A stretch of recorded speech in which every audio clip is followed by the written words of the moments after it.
So we're in Job 28. We've been in the book of Job for, I guess, 8 weeks now, according to my notes. And Job 28 kind of, like I said, is a bit of an aside. So I'm going to do the whole chapter. I haven't been doing this so far. We're going to read the whole chapter. We're going to talk about all of it, kind of like a normal verse-by-verse sermon. There's a few reasons why I think this stands by itself, and there's actually a lot of really interesting debate about this chapter, if it even belongs in Job. That's kind of the liberal view. Maybe we should take it out and treat it as a separate thing, which is not true. It fits perfectly. There's no doubt in my mind that this belongs in the book of Job, but I think this is not Job's voice. That's my opinion. I think this is the narrator. If you remember chapter 1, the prologue, the end of the book, the epilogue is a narrator. We don't know exactly who that is. It's someone who's narrating the story. Okay, just like in a movie, the voice of the person telling the story is the narrator. And this is sort of like a voiceover where the movie is going along and all of a sudden the narrator comes on and starts telling you something, some background information or some additional information about the story. That's what I think chapter 28 is. But even if you think this is Job's voice, which is fine, you can disagree with me, the point really doesn't change that much, okay? So if you want to go down the internet rabbit hole on Job 28, feel free. But I actually don't think it changes the point that much, okay? So I'm going to start with Job 28, verses 1 through 11. Which sort of sets up the theme of this chapter and begins to point us towards an application. It says this: "Surely there is a mine for silver and a place for gold that they refine." They being like mankind, humanity, okay? "Iron is taken out of the earth and copper is smelted from the ore. Man puts an end to darkness and searches out to the farthest limit, the ore in gloom and deep darkness. He opens shafts in a valley away from where anyone lives. They are forgotten by travelers. They hang in the air, far away from mankind. They swing to and fro. As for the earth, out of it comes bread, but underneath it is turned up as by fire. Its stones are the place of sapphires, and it has dust of gold. That path no bird of prey knows, and the falcon's eye has not seen it. The proud beasts have not trodden it. The lion has not passed over it. Man puts his hand to the flinty rock and overturns mountains by the roots. He cuts out channels in the rocks, and his eye sees every precious thing. He dams up the streams so that they do not trickle, and the thing that is hidden he brings out to light." So what he's describing here is, in this very beautiful, poetic, metaphorical way, he's describing all the amazing things that mankind does. All of our ingenuity and inventiveness. In this day, it was how they dig down into the ground and they find things like gold. Now it's stuff to make batteries out of and give everybody cancer, right? That's what we do now. The inventions of humanity, the way we search and we discover and we put things together and we refine things and we make things that make humanity better and also things that make humanity worse, right? We do all these things. It's amazing what we can do, isn't it? I mean, just think about in your lifetime, regardless of how old you are, think about from the time you were born till now, all the things that have been invented, and all the scientific discoveries, medical discoveries that have happened. It really starts to make your head spin. This is all the stuff that we have done as humanity. God has given us the ability to do incredible things. We can know any piece of information that exists in the world instantly. That's wild. Now I don't even have to type anything because my old man thumbs are too big. I can just say stuff to my phone. And it tells me not only the facts, but it tells me what it thinks about the facts, which is weird. But that's what it can do. I don't have to wonder about anything. It's near omniscience. It's not omniscience, but it can feel like it sometimes. Are we all knowing now? No. I'm going to get to that point in a minute. We live longer than any generation in human history. We can go to space and actually live there. You can live in space if you have enough money. You can live in space. And it seems normal, actually, now that we're trying to go live on Mars. Do you realize that that's a normal thing that nobody freaks out about? There's a guy with a ton of money working really hard and very seriously on going to Mars and living there. And we're like, yeah. That's on social media. You can watch documentaries of him walking around, pointing at rockets and things and talking like this is going to happen. Mars. Life is sci-fi now.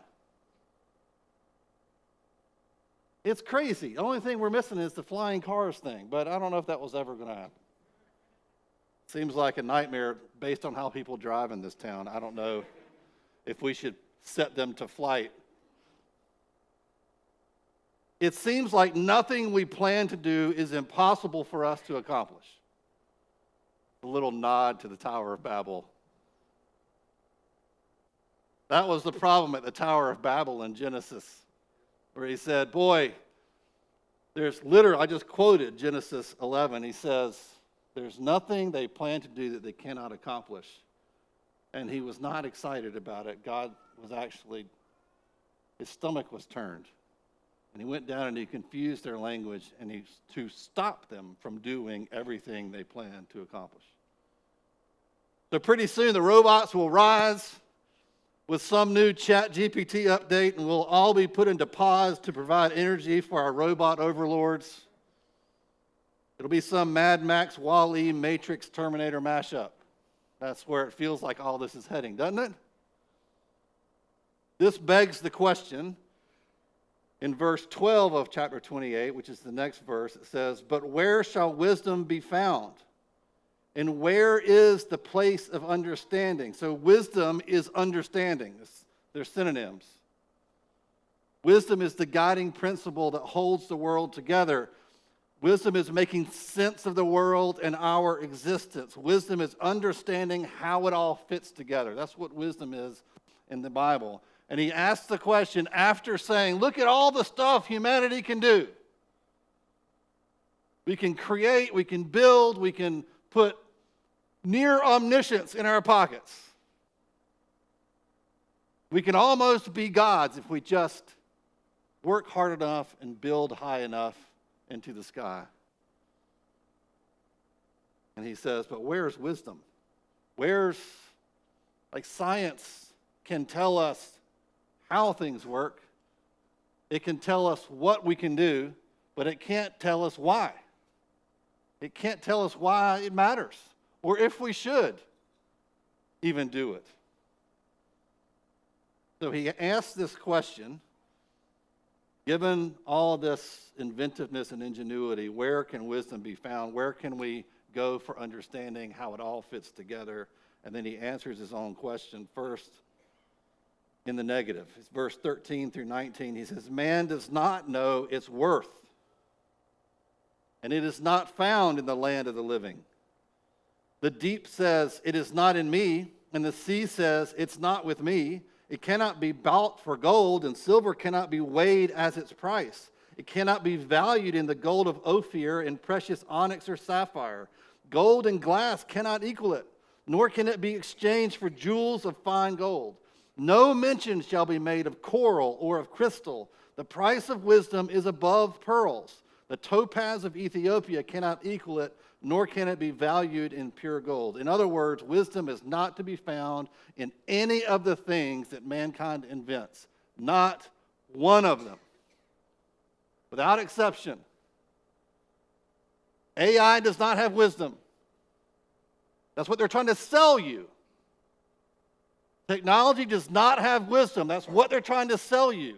What's the meaning of your existence? What does it all mean? What's it all about? Why do we matter at all? Here's the answer. It's in iPhone 28. Look within the silicone and it will show you the way. Verses 20 to 22 says, "From where then does wisdom come? And where is the place of understanding? It is hidden from the eyes of all living and concealed from the birds of the air. Abaddon and death say, we have heard a rumor of it with our ears." That's hell and death. Not even hell and death know where wisdom comes from, where to find it. You can search. This is a beautiful, poetic kind of way of saying, we're just searching the planet for wisdom, scouring every corner, the depths of the sea, the birds, the animals, looking, where's wisdom? We're searching. It's the most valuable, precious thing there is to be found. And we even go all the way down to hell itself and ask death itself, where's wisdom? And go, I don't know, I've heard of it. No matter how advanced it all becomes, it will never have wisdom, and wisdom is actually what we need the most. Isn't this clarifying? All of our effort, intelligence, hard work, innovation, and invention will not reveal wisdom. I would add into this medical advances. You know, when they first started the welfare program, they expected it to go, the life expectancy was 65 years old. What was that, like the 40s? And now it's like over 85. My dad was born in the 40s. In his lifetime, the life expectancy has gone from 65 to over 85. That's crazy. I mean, I'm 50, and I feel like, I got till I'm 85. What would it do to my mentality about my life if I thought I had till I was 65? I got a good 15 years left in me.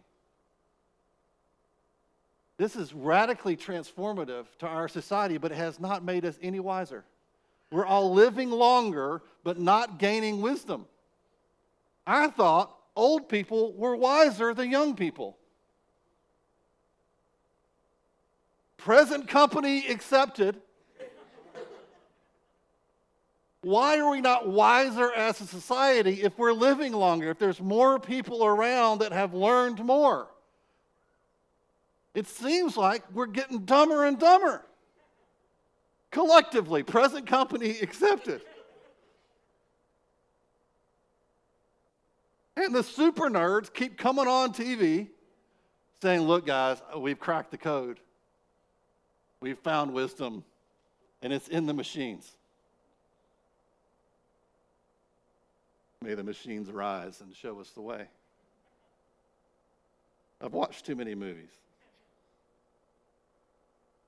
This is such an important message in the middle of our current cultural moment, isn't it? For somebody to stand up and say, hogwash to all of it. It is not going to help at all. Wisdom cannot be found where you're looking for it. Anywhere. You can look as much as you want, turn over every rock on the planet looking for the meaning of things, and you will find nothing but more questions. You will not find the answer. And suddenly when you get that perspective, you see the world scrambling around, scurrying around like ants on the surface of the planet, looking for things that they're never going to find. So he's asked the question, where is wisdom found? And he answers it negatively. It can't be found here or there or there. Now the answer comes, where is it found? Chapter 28, verses 23 to 28. He says, God understands the way to it, and he knows its place. God knows exactly where it is. For he looks to the ends of the earth and sees everything under the heavens. When he gave to the wind its weight and apportioned the waters by measure, when he made a decree for the rain and a way for the lightning of the thunder, then he saw it and declared it. He established it and searched it out. And he said to man, behold, the fear of the Lord That is wisdom. And to turn away from evil is understanding. Verse 28 is the answer to the question. So let's think long and hard about verse 28. Immediately reminds me of Psalm 111:10 and Proverbs 1:7 that both say that the fear of the Lord is the beginning of wisdom. But this doesn't say the fear of the Lord is the beginning of wisdom. It says the fear of the Lord is wisdom. That's different. It's subtly different, but I think it's significantly different. It doesn't mean that Psalms and Proverbs is wrong. Don't hear me saying that. I think it's just a different angle on the same thing. The fear of the Lord, so what is that? If that's where wisdom is, and we can't find it anywhere else but here, what is the fear of the Lord? It's Hebrew language for just being a worshiper of God.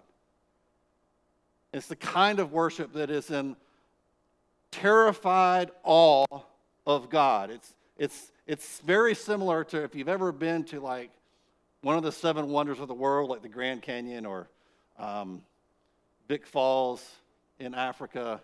This enormous, crazy, or maybe just a night that's extremely dark out somewhere in the wilderness, and you look up at the stars, and it just looks absolutely immense, and you feel very tiny.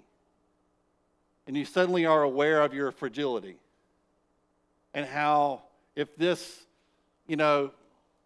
thing were to turn somehow against me, I would just disappear.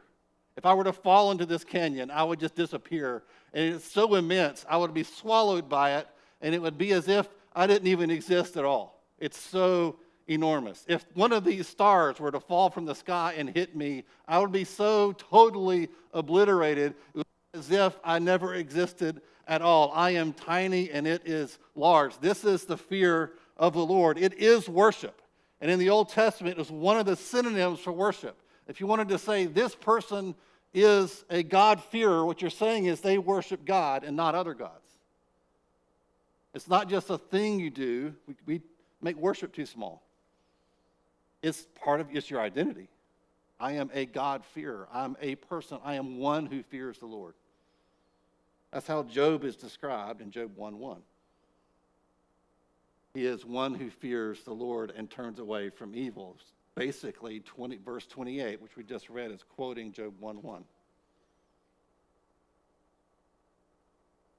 So here the emphasis is not that the fear of the Lord is the starting point, which is Psalms and Proverbs. It's not just the foundation of wisdom. It is the entirety of wisdom. This is not to say that Psalms and Proverbs are wrong, but I think they're making different points. Psalms and Proverbs are saying if you want to find wisdom, you start with the fear of the Lord. It's the foundation. It's the bottom line. It's where you begin to find wisdom. But the problem is Job in particular, and I think all of us think of wisdom as information. God, if you would just tell me give me the tools, give me the information I need to navigate my life and make sense of it all. In Job's case, it was, tell me why this is happening. And we get a window into why it's happening, sort of. Even that's incomplete. And God's not going to answer that question for him, just like he almost never answers it for us. Because the problem is not information.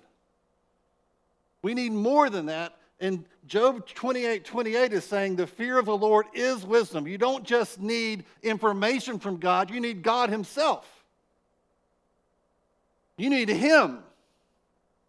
You need him in your present right now with you. You need a relationship with him where suddenly the question of why this is happening doesn't even matter anymore.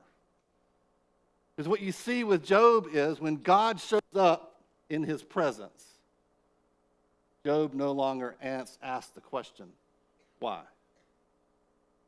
And it's not because God didn't answer it. It's because it no longer is relevant.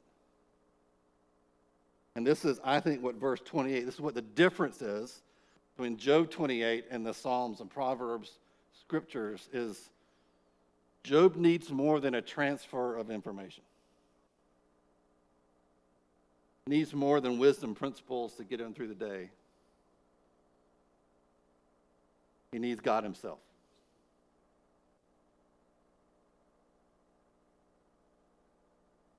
Job wants to know how all of his suffering makes sense, which he thinks is a request for information. And this is why we won't find wisdom as God defines wisdom in the stuff of this world. This is why when you're struggling and your instinct is to Google it.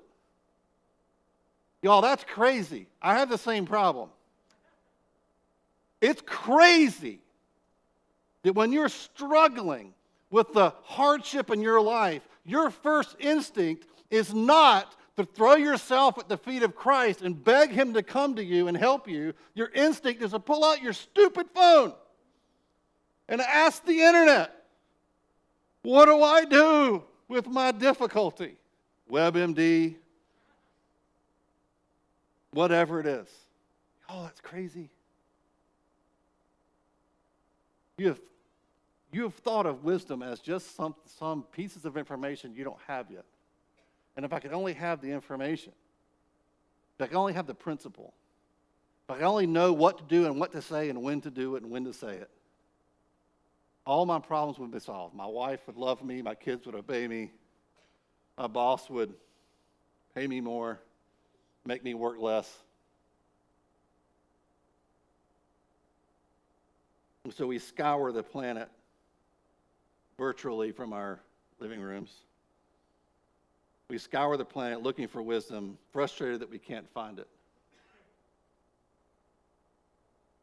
So it's a totally natural, normal thing to want God to explain your life to you. It's not a wrong impulse. But he usually won't do that because it isn't actually what you need most. What you need most is him. You don't know what you need. We all think we do. We all think we know what we need, but we don't. Think what happens to us when we go through hard times.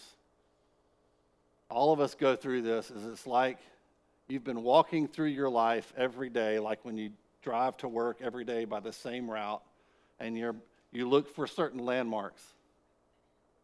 This store, I always stop here to get gas. There's this weird-looking house on the corner. This is where I turn right. This is where I turn left. And you do it automatically.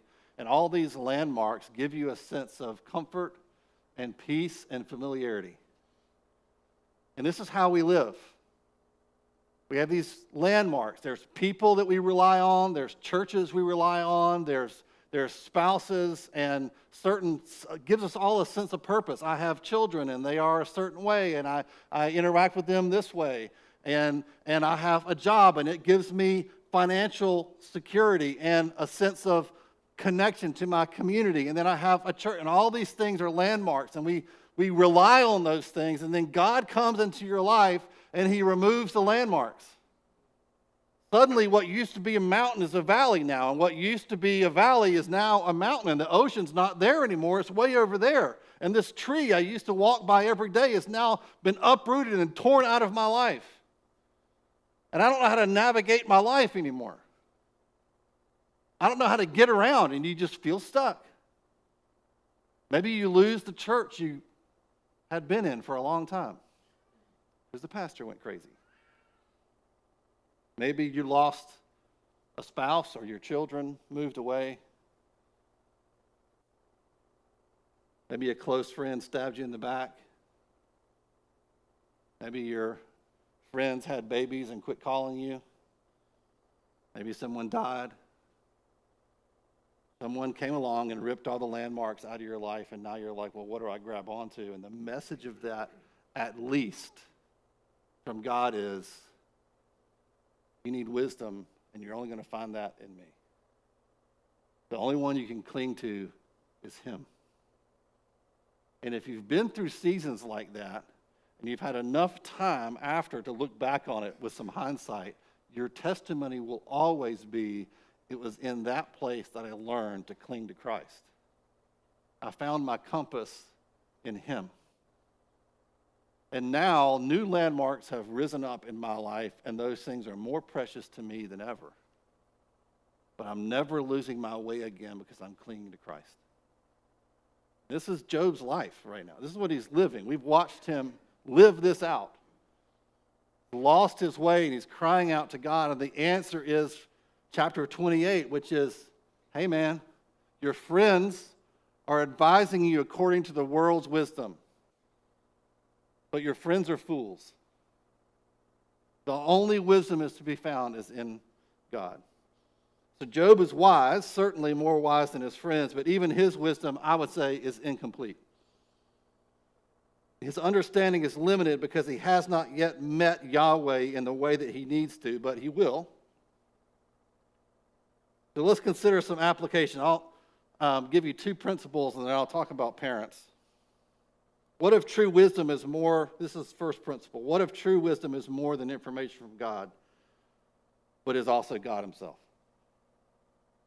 That must mean that what you need for your life is more than true spiritual information. What you need is God.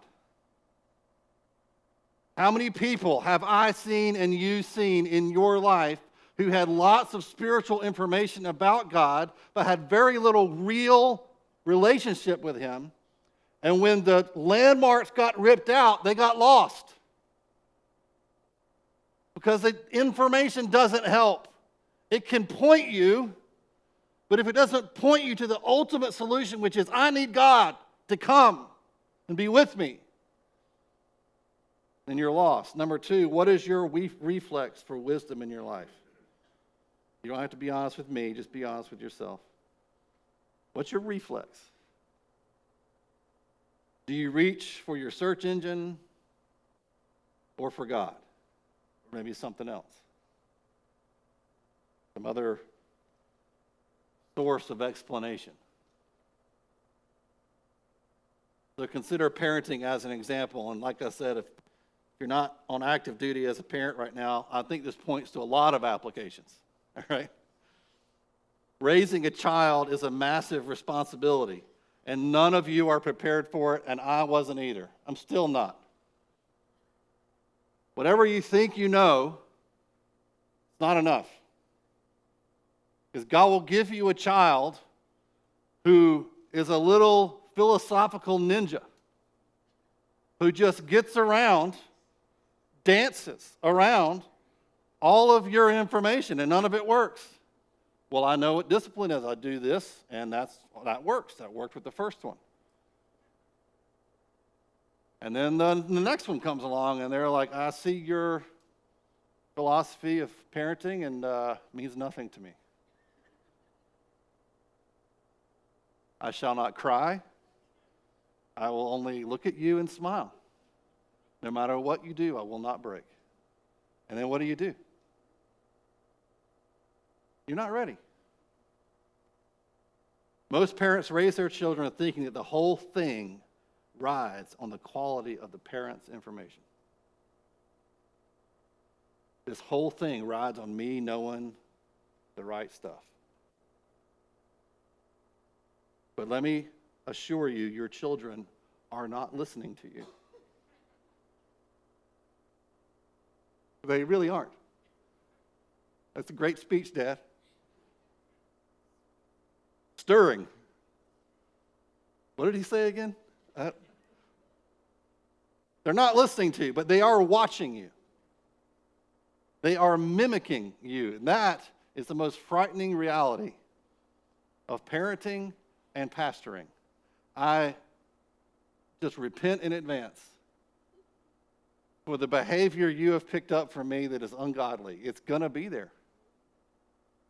Your children are not listening to you, but they are watching you, absorbing you in ways that would frighten you if you could see it.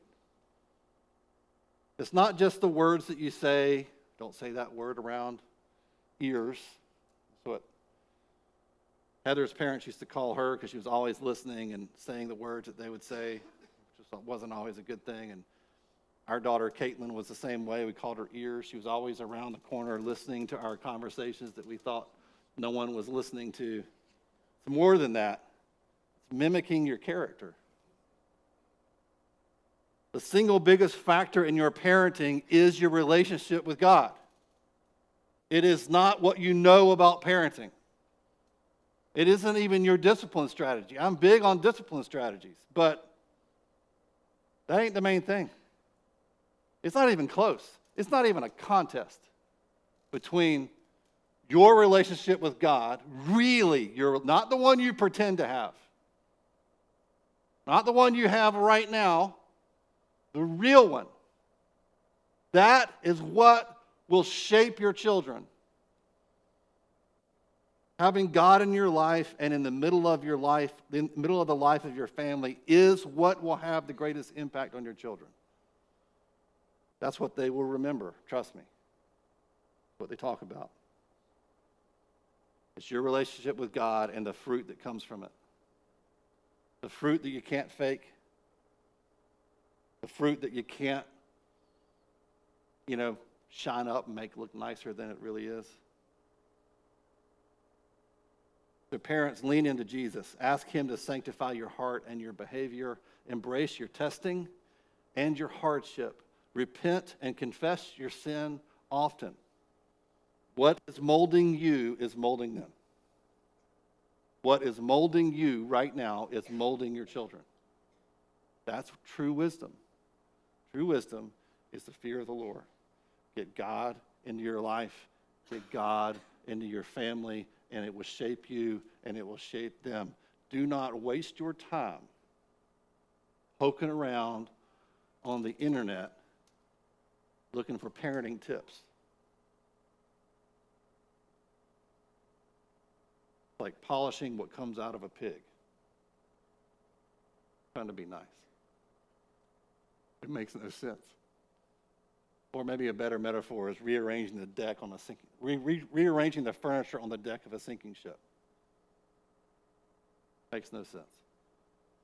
This is the message of Job 28. And for those of us who are not parents or are no longer on active duty, where else are you trying to cheat around leaning into Jesus? Where else? What other problems are you trying to solve where you're looking for wisdom, but looking for it in empty, dark places? Looking to man's ingenuity and inventiveness and research and all the rest, thinking that's where you're going to find wisdom if you just look hard enough. Where are you seeking wisdom apart from Jesus? That's the question before all of us in Job 28. And for Job, the answer is going to come in a few chapters, where Yahweh comes and meets with him. And he stops asking for information. This is what we need. It's a universal answer. I know Christians are infamous for having simplistic answers. I'm not trying to be simplistic. I just want you to be disappointed in false wisdom. So why don't we stand together? We're going to bring these things to Jesus in prayer and in communion. Communion is a wonderful physical way to receive Jesus in his presence, which is a delightful answer to the question of Job 28. What we're saying is, Jesus, I remember that I need you above all else.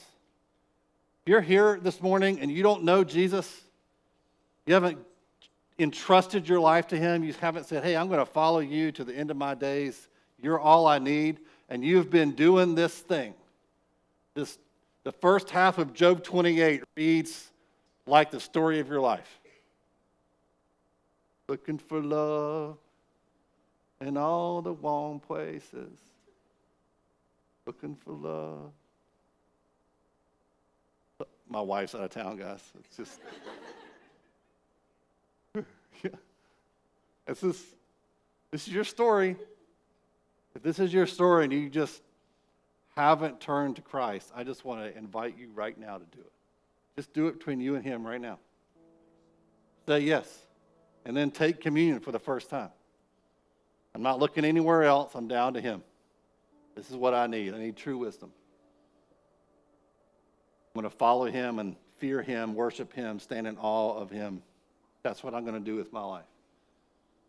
And if you have already done that and you're a follower of Jesus, and this is a wonderful reminder. This is what communion is meant to do. It's meant to remind you of what he has done, that he died for you, his body was broken for you, his blood was shed for you, and you receive him in that remembrance once again. So the juice and the bread are both ends of the stage here and two places in the back. Just grab that, whichever's closer, bring it back, and we'll take it together. And then we'll sing one more song together.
So many places in the Bible, this is referred to as a meal. And throughout church history, we've talked about feeding on Christ, which is a weird thing to say. But Jesus started it. He said weird things, and this is one of the things he said, is we feed on him like he's a spiritual meal. And it begs the question, are you hungry? I think you are, because there's slim pickings up here. I just got the leftovers. It's a picture of our need for him. We have to eat every day. We have to eat to stay alive. But it's also a joy because it tastes so good. And this is Jesus for us. And I think Job would say, be hungry for him. Don't try to satisfy yourself with empty calories from the world, but feed on Christ. And so I want you to picture, as I read this from the Lord's Supper, this is the first communion meal. Just imagine Jesus saying these things to you as though you're sitting there, because this is how we apply this to ourselves. Luke 22, verse 19, we'll start with the bread. He says, and he took bread, and when he had given thanks, he broke it and gave it to them, saying, this is my body, which is given for you. Do this in remembrance of me.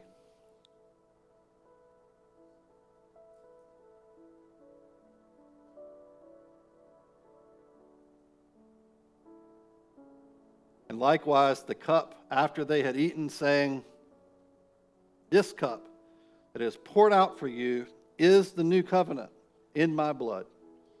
But behold, the hand of him who betrays me is with me on the table. For the Son of Man goes as it has been determined, but woe to that man by whom he is betrayed. Take the juice.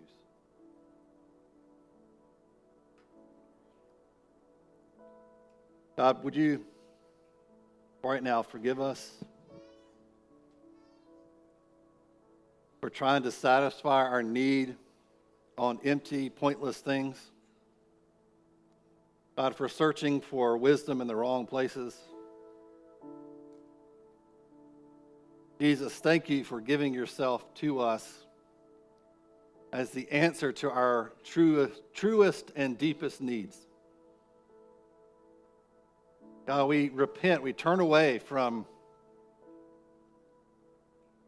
trying to get around that in other ways, to depend on ourselves, to depend on our ingenuity and hard work, to look to the wrong sources for the wrong kinds of information. But would you, God, so we turn to you right now, and we invite you once again to come be the only landmark that we need in our life. We cling to you right now.